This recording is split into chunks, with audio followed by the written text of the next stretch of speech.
Good evening and Namaste. Namaste, Alok. Namaste.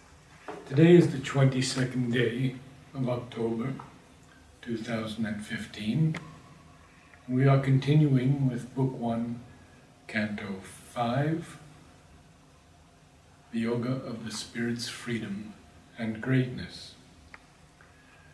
You know, when we enter Savitri, we must enter in gratitude and humility. And I want to say tonight how grateful I am to Alok for his wisdom and his insights. This is a long journey, and I hope we will carry it through to the end. Tonight, and each evening that we meet, I'll read something from Mother on Savitri, Mother's own words. Tonight, it's Sri Aurobindo's Gayatri Mantra, written in Mother's hand. Let us meditate on the most auspicious, best form of Savitri, on the light of the Supreme, which shall illumine us with the truth. Alok, would you do the Sanskrit? Yeah. Please. And then we'll begin. There is a little background to this mantra, because it was for Durai Swami Iyengar's son, when they wanted his Upanayan Sanskar, which is, in common parlance, the Janeo. He refused, but he said, I'll accept only on one condition, if Sri Aurobindo gives me the Gayatri Mantra. So it is for him that Sri Aurobindo gave this Gayatri Mantra, Om Tat Savitur Varam Rupam Jyotihi Parasya Dhimahi Yannaha Satyena Deepayet. So it's the most auspicious form of Savitri, of the Divine, because at several levels we experience the Divine. And it's a beautiful way to slip into, mankind has experienced the Divine since the time there has been the birth of aspiration. But our experience of the Divine has been through the mental layers. And so always there has been a disconnect between the experience, the reality which is beyond, and the earth where we have taken roots. And human life has swung between this that is here and that is there. Though there are glimpses that there is a state in which the two can come together. In each Upanishad there is a glimpse of Yasta Dvedo Bhayam Saha, the two which are held together. In Mundak Upanishad there is a glimpse of this is that. There is no division between the two. And the Mother literally uses the same phrase several times in agenda. This is that. The human mind creates a division. But traditionally, in the bulk of spiritual literature and experience, we have this great division between this and that. So here, Sri Aurobindo invokes the most auspicious form of Savitri, of the light of the Supreme. This most auspicious form is the supramental light, which comes down and molds us, though we can glimpse it even at the overmind level. And it's so dazzling that it's very easy for anyone to mistake it for the ultimate truth. And that's what you spoke about, the word of creation. But Sri Aurobindo obviously seeks for a yet greater beyond. And he puts it so beautifully in Savitri itself, in which the earth and God grow true and one. So they must grow true and one. So that is his quest which has led him to this point. And for this discovery, Sri Aurobindo withdraws from life as it is experienced today, because he wants to reshape it. So very often people ask this question, Sri Aurobindo withdrew from politics, withdrew from life. But he gives a yoga which is a life-embracing yoga. Yes. So, there are two, three images that come into my flash across. One is that, the flame, the fire, before it consumes what is thrown into it, recedes. And then it suddenly grows, blazing, and consumes everything. Or the giant wave, before it rushes onto the earth, swallowing everything, recedes into the background. Or the researcher, the scientist who must discover a new principle, which would probably, light up everybody's home, recedes, withdraws into his little laboratory, discovers the principle, perfects it, and then gives it as a gift to the world. So Sri Aurobindo's withdrawal is not the withdrawal of the ascetic who escapes from life, who has done away with life. In fact, he was in touch with all the great world movements, even in his withdrawal. He did not need any more hands and feet and human eyes to act, because he had discovered by then already other means of action, other ways of influencing the world. And we know in his countless letters how much he was in touch with the world, with events in India, with events in various revolutions that were taking place, the Irish, the Russian Revolution, everything he was in touch with. And he was influencing them. And of course the Great War. So this is a different kind of withdrawal, and it's beautifully summarized in this one line. We were talking about the one-liners. His soul retired from all that he had done. Page 78. And what had he done? If you look back, Sri Aurobindo in pre-Pondicherry days, if you see just the outer life, it's amazing, inspiring. The mother spoke about it to Rishabh Chand when she had entrusted him the task of simply writing that part of Sri Aurobindo's life which is before coming to Pondicherry. And then she tells him, it is very inspiring, very fascinating. I want only that much. And then she told him, because nobody can write after 1910. It's possible. But that itself, if we see, whether we see him shining as a brilliant star in Cambridge, or actually not just speaking about, actually experimenting with a totally new form of education in Baroda state. He would come impromptu, take a lecture, and once one of the students asked him, but sir, it is not there in the book. Sri Aurobindo said, then throw the book out of the window. And much later he speaks, he says what to do. We have to use the word I. And then he gives the example of Swami Vivekananda. When someone asks Swami Vivekananda that, sir, but Shankara does not say so. So Vivekananda retorted, but I, Vivekananda, says so. That's authoritative. So he had already started a new way of education. We hardly speak about it. And the students knew. They were so fascinated. They came to his classes not because, it was information. He would not give notes or anything like that. He had also laid down the lines along which an ideal state should be governed. Auroville was born in Baroda.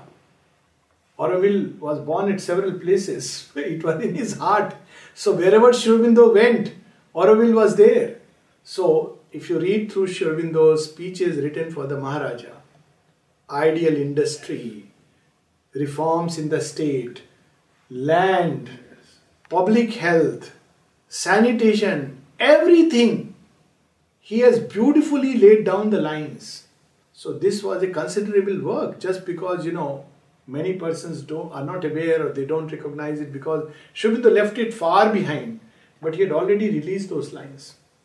He had not only released the lines along which India would win freedom, but along which India would rise up to its glories. He had clearly said that if India follows the way of the West, it will go down like any other civilization. It must discover its own strength. And along with these mighty actions in the outer field, studying the Indian Revolution, starting these new forms of thought in the air, he had a plethora of inner experiences. His inner life was rich with discovering the world mother in a piece of stone, if I may use the word. Walking casually on the seat of Solomon and having the experience of the infinite, vacant infinite. pranayam and discovering all that it can give. And what a pranayam, not just, few minutes for good health, 6 to 8 hours a day. Amazing concentration, amazing poetry, writings in a state of silent mind. And all this while engaged intensely in action of a most dangerous kind. He was experiencing nirvana, Vasudevam Sarvamiti. That life, anybody would be not just reasonably justified to put his name in the annals of the future and then simply go around and say, this is what I have discovered. But here, look at this line. His soul retired from all that he had done. This is renunciation. Renunciation is not renouncing ignorance to get knowledge. Anybody with a little brain should do it. Because after all, anyone with a little sensibility would realize that this cannot satisfy my sacred thirst. But renouncing the highest of spiritual experiences, and he writes this in a letter to Barin, all that we have experienced, then he takes the entire human spiritual history. All that the average Vedantin touches is only the hem of God. I do not want just to create a cult with few bhaktas dancing madly here and there, but something solid. So imagine he renounced all that. This is something which we don't know. We talk about Buddha's renunciation. Buddha renounced material life for spiritual life. Wonderful. Great. No doubt about it that very few have the courage to do it. Sri Aurobindo renounces not just material life, that was renounced long back, but the spiritual life for something else. And look at these lines. Hushed was the futile din of human toil. That's why he didn't believe in all these activist movements. He had his own understanding about them. Whether it be the Khilafat movement or revolutionary movement or the Dandi March. He had his own, vision about it. But he never encouraged his disciples to join that because they were foredoomed to failure. They were steps of the great Shakti in it, of course. But they would never bring the ultimate victory and the crown because they were limited by the consciousness which was originating it. The human consciousness. And human consciousness is a limited consciousness. And unless this changes, all would remain the same. It's amazing that some time back in the Mother's Agenda, Mother speaks about a Burmese author who says that ultimately all great systems and ideas get limited because of the human being. And he says that human beings must change if we want to change this earth. And Mother is very happy that he has caught the real thing. So Sri Aurobindo's withdrawal is to change humanity, which is a far greater work. Hushed was the futile din of human toil. Agitated we run about here and there with flags and slogans. But does it change anything? It only adds to the confusion. Forsaken, wheeled the circle of the days. These are very powerful lines in this passage. In distance sank the crowded tramp of life. The silence was his sole companion left. And then see these lines. Impassive, he lived immune from earthly hopes. Earthly hopes can also be very dangerous. Look at the word he uses. Immune. They draw us, they distract us. They draw us into the side lanes and by lanes. Look what happened to Anil Baran. One thing Sri Aurobindo had told him, that make sure that your seat does not break. Once you take to the path of yoga, steadfastly go through it to the end. But he was so overtaken and enamored by the idea of the unity of India and Pakistan that he started a party. He thought politically he can do it. And Anil Baran Roy, he got the rooms where Sri Aurobindo used to live. And Sri Aurobindo spoke about him in very good terms, that intellectually he can really beautifully express Sri Aurobindo's thought. And yet, look what happened. How these earthly voices can distract us, carry us far away. And it can happen to great yogis. He was a great yogi, no doubt. But eventually went far and wide on the borders of Bangladesh, India, trying to unite, raising slogans. So we have to make ourselves immune. And he is immune, Ashupati, impassive. He lived immune from earthly hopes. A figure in the ineffable witness shrine, pacing the vast cathedral of his thoughts. Sri Aurobindo's up and down movement, it reminds me of that. Pacing with the silence. How he walked. Yes. The vast cathedral of his thoughts. Under its arches, dim with infinity. Thoughts which are stretching out into infinitudes. And heavenward brooding of invisible wings. Very powerful lines. A call was on him from intangible heights. This is the state of the yogi. He is not like, you can't help it. It's a call. You have to heed it. It's a command. You can't do otherwise. If you try to do otherwise, you know that it's an impossibility. A call was on him from intangible heights. Sri Aurobindo uses the word call several times. When people ask him about this yoga, he says it's a call for the yoga. And he was asked, please qualify this call. He said, well, you have it or you don't have it. That's the end of the day. Call. You can't resist it. It grows more and more. Indifferent to the little outpost mind, he dwelt in the wideness of the Eternal's reign. His being now exceeded thinkable space. Very interesting, thinkable space. In his early writings, he gives this as one of the meditations. That with the thought, imagine space. If you just imagine space through the coordinates given to us, the last star documented maybe a couple of decades back was 800 billion light years away and still moving. Now, if you just try to imagine a vast stretch of space, we'll see that beyond a point we cannot conceive. Because it's not possible. It goes to a point it cannot conceive. It can only conceive with regard to a reference point that stars are expanding. And yet, there is a state of consciousness in which the universe is within you and not you in the universe. And Sri Aurobindo speaks of it in one of his poems.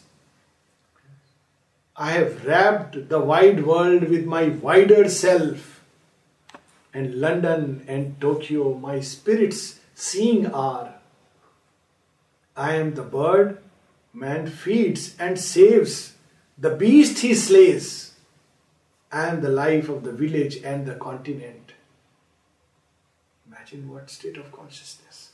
I have wrapped the wide world in my wider self. So here he is exceeded thinkable space. His boundless thought was neighbored to cosmic sight. A universal light was in his eyes. The light that lights up the sun, the stars, the moon, everything. That's the universal light. The source of all lights, the light of our intelligence, as the mother puts it. That light is now flowing through his eyes. A universal light was in his eyes. A golden influx flowed through heart and brain. A force came down into his mortal limbs. A current from eternal seas of bliss. All that is there in the records of yoga. This descent of Ananda into his body, into the cells, all this he is experiencing.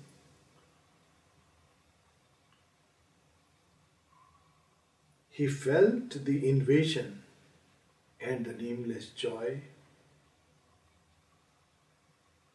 Aware of his occult, omnipotent source, allured by the omniscient ecstasy, a living center of the illimitable, widened to equate with the world's circumference. So the being becomes a center, but the consciousness is centered everywhere. He turned to his immense spiritual fate. And now, we read those lines which are so powerful. And if anybody wants to know what kind of aspiration we should have when we turn towards the spiritual life, leave aside Sri Aurobindo's yoga. This should be the approach. We often quote those lines in moments when the inner lamps are lit. I find these, even more powerful. It's not about meditation, it's about concentration. In Upanishad, there is a line which tries to come close to that. As an arrow shot into its mark, that's how the mind should be steady. As an arrow which enters its point, and then you will see for a moment it is quivering, but it's stuck to that goal. So even though there are vibrations in the mind, tremors, but it is fixed in the eternal. But look at these lines. Abandoned on a canvas of toneair, a picture lost in far and fading streaks, the earth nature's summits sank below his feet. Reminds us of Shiva, sitting on its bare summits, pure and lone and high. Not even aware, even Ravana comes to take the whole Kailash. And Shiva is not bothered. It's an amazing story. But Parvati, who is nature manifested sitting by his side, she has to nudge him. Lord, come down, be aware what is happening. He is unconcerned. So after much reminder, when he comes back, looks at this earth, the mountain and Ravana tremors which everybody is feeling, all that he does is just presses the great toe just a little, and it's enough to crush the demon's hands. And that is the origin of Shiv's throat. It's a beautiful throat. He prays because he just can't remove now. Just a little toe. This is the kind of might. Abandoned, the earth lay below his feet. The summit sank. Such is the vastness in which he is dwelling. It reminds also of a line in one of these scriptures, Padabhyam Prithvi, the great Purusha, and the earth, the material creation. What is it? Just his feet. Look at these lines. He has reached that state of consciousness where the earth, nature's summits sank below his feet. He climbed to meet the infinite more above. The immobile's ocean silence saw him pass. A lot of images from Indian thought come to mind, naturally. The immobile's ocean silence, the Shir Shagar, the ocean of knowledge, in which rests the great being, silent and yet governing the whole creation, because time unfolds itself and he passes beyond. And in the great passage about Mother, all nature dumbly calls to her alone to heal with her feet the aching throb of life. An arrow leaping through eternity, suddenly shot from the tense bow of time, a ray returning to its parent sun.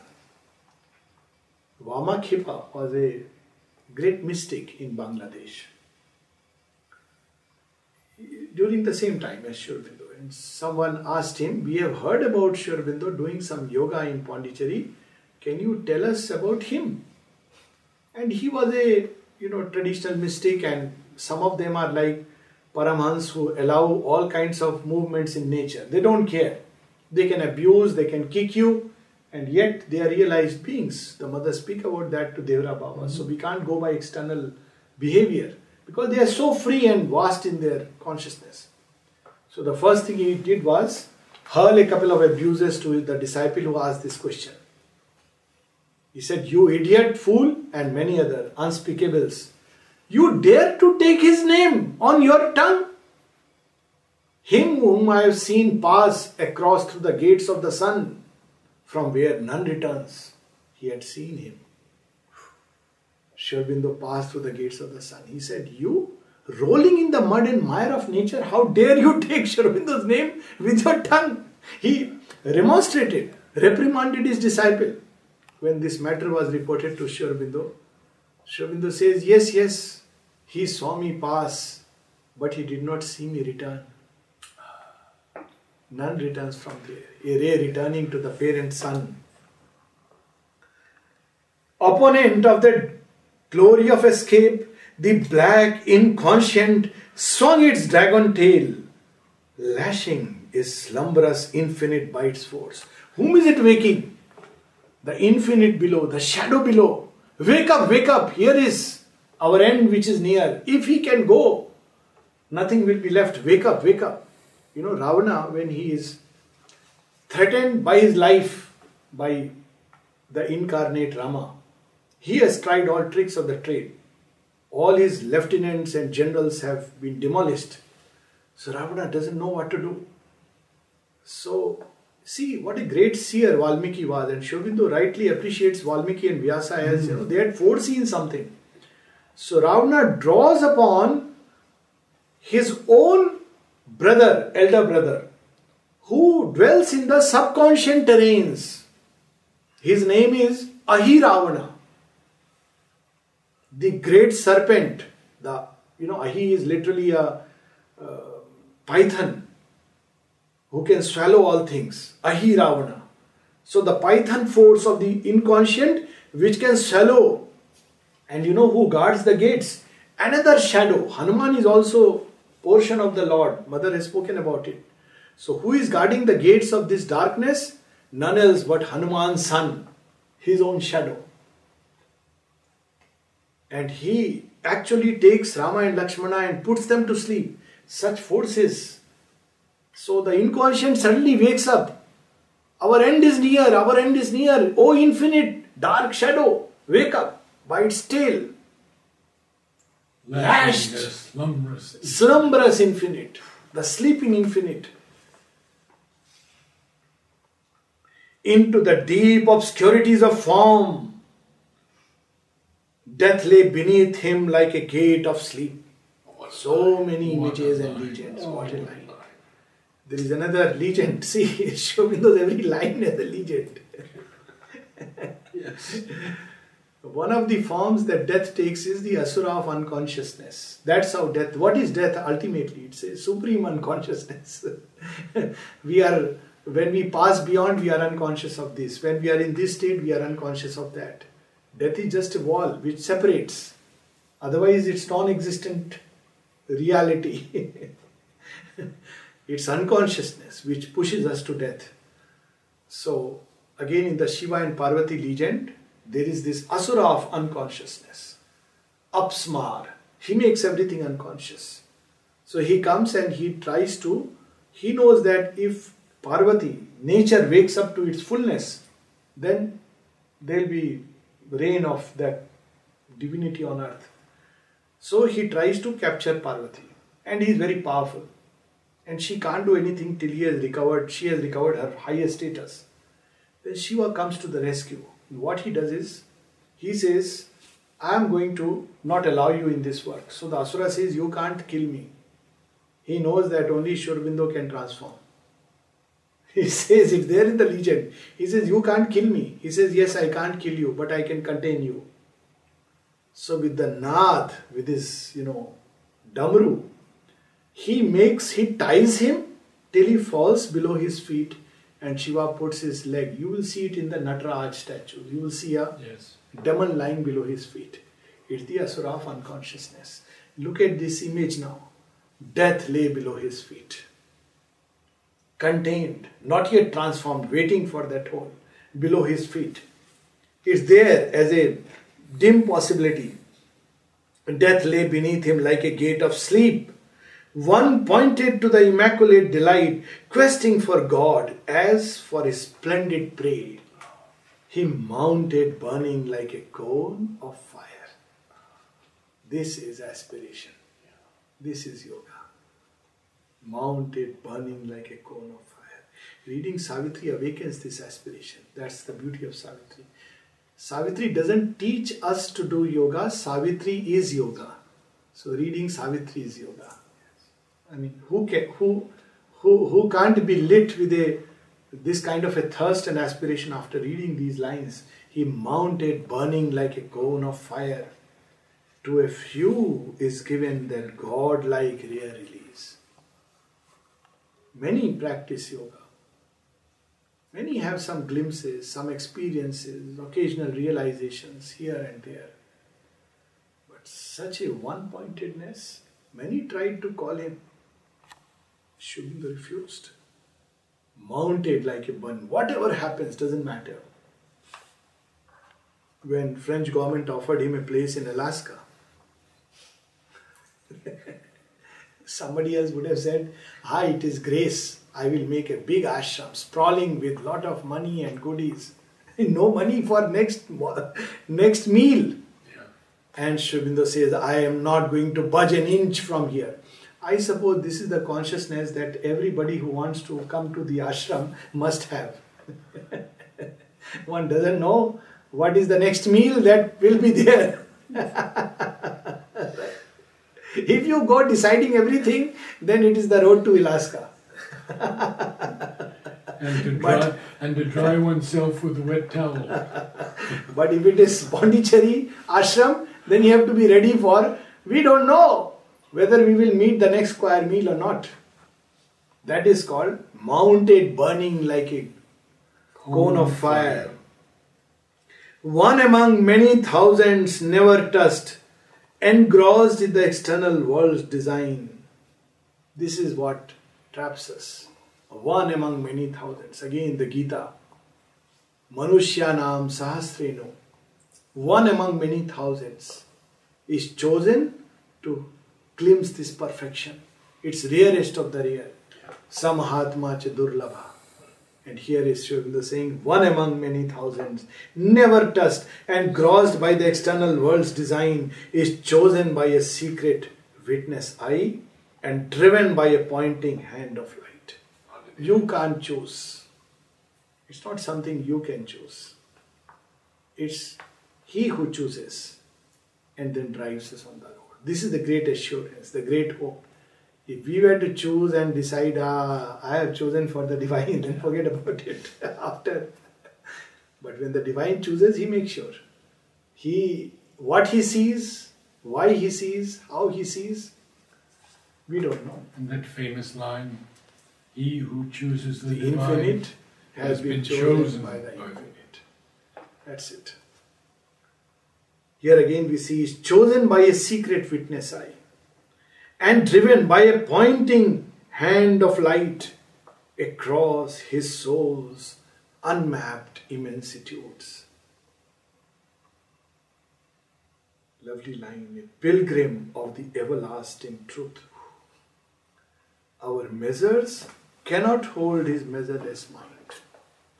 It's idle to try to interpret the ways of the divine by the human mind. Very often, whenever people tried, the mother would say, about Savitri itself. Yeah. When, Amar Kiran goes and, mother, I think, and this and that. She used very, very strong words. Stupid! Stupid! Morons! Moron! I won't let you change even a comma. Then he says, then what follows next is very interesting. So he says, but mother, like from all rules of grammar or something like that he suggests. Sri Aurobindo did not complete. Sri Aurobindo did not revise these lines. So maybe if he would have revised, he would have corrected. You know what mother says? How do you know that the Lord did not intend to leave it unfinished? Imagine. How do you know that the Lord did not intend to leave it unfinished? We can't understand the mystery. No. Then he changed his inner state. With utter humility he went. And then the mother, all compassionate, gives him the permission. Not with that, pride of the intellect, because measureless, our human measures. How can we understand? And those prophetic lines to Nirodbaran, when Nirod tells him that the book of death is not finished, we shall see about that later. And the best is that when on 4th December, Oh, suddenly he sees that all the symptoms have vanished and Sri Aurobindo has improved. So he says, they are all very happy. And ask him that you must be using your force, isn't it? Because till then, suddenly everything improves and he is fine. So Sri Aurobindo says, no, I am not using my force. Then he is shocked. He says, we were so happy. We realized that now he is using his force, everything will be fine. But when he said no, Nirodh Baran says, we were shocked and we asked him, why not? And Sri Aurobindo says, can't explain. can't explain. You won't You understand. won't understand. And he did understand eventually. That was a grace when he wrote that famous essay, I am here, I am here. He did give him the sight to understand what happened. I am here. And towards the end, when Nirodh Baran is going out of the room, and Yeah. Sri Aurobindo asks him, where are you going? Yes. He says, to get a doctor. Yeah, He says, are you out of your Are you mind, out of your, man? mothers told him, are you out of your mind? Having lived with Sri Aurobindo for so many years, you still don't know him? This is what the mother said. Yeah. And so when somebody distributed a leaflet that Sri Aurobindo was incapacitated and all that, she said, she really like a Kali, veritable Mahakali. She said, don't you know that he was fully conscious? He even woke up, he asked for water or juice, and what a beautiful sight, calling Nirodh, and he says that, it was a special grace to me. He asked for water, took a few sips, and then he lay down and put his hands here. That was the release. So he says, don't you know? So, our measures. He has turned from the voices of the narrow realm and left the little lane of human time. This is our problem. When, how long? Mother says this is the problem of man, that maximum he can conceive of is his lifetime, which is 100 years at the most. And the moment the divine says 1,000 years, wait for 1,000 years, oh, it doesn't interest me anymore. Human time. In the hushed precincts of a vaster plan, he treads the vestibules of the unseen, or listens following a bodiless guide to a lonely cry in boundless vacancy. All the deep cosmic murmur falling still. He lives in the hush before the world was born. His soul left naked to the timeless one. So, the origin of creation. Going beyond the first syllable, first vibration, first stir, because then you can enter the unmanifest and know what lies in the secret mother's heart. Otherwise, you will know the peak of manifestation and then merge and vanish. He goes beyond the manifest divine into the unmanifest divine. Far from compulsion of created things, thought and its shadowy idols disappear. The molds of form and person are undone. The ineffable wideness knows him for its own. So the mind is the formature power. It gives form to the formless. It's the mediator divinity. And that we will see later on in this very canto. Yes. So he goes beyond these formature powers which gives form. The first forms are very subtle. The form of the great gods of the overmind. But they are very plastic forms. The same form can appear in several different ways to different seekers. Then as the forms come nearer and nearer to earth nature, just before the human mind, in the higher mind, they become crystallized. That is the birthplace of religions, where forms have become fixed. Great truths have become narrow formulas or fixed formulas. Narrow is still later. Rigid dogmas, vast infinite movements in cosmic space become narrow dogmas, sectarianism. And then it comes into human mind, then it gets totally a caricature. So he has gone beyond these forms. It's one indication that beyond the supramental.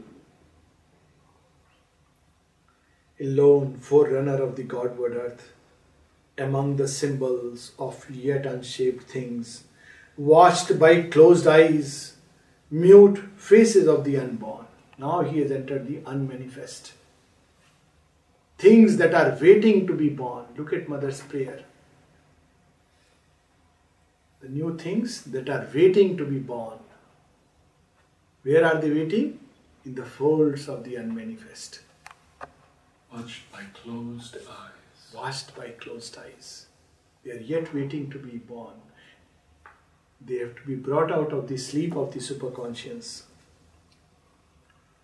He journeys to meet the incommunicable, hearing the echo of his single steps in the eternal courts of solitude.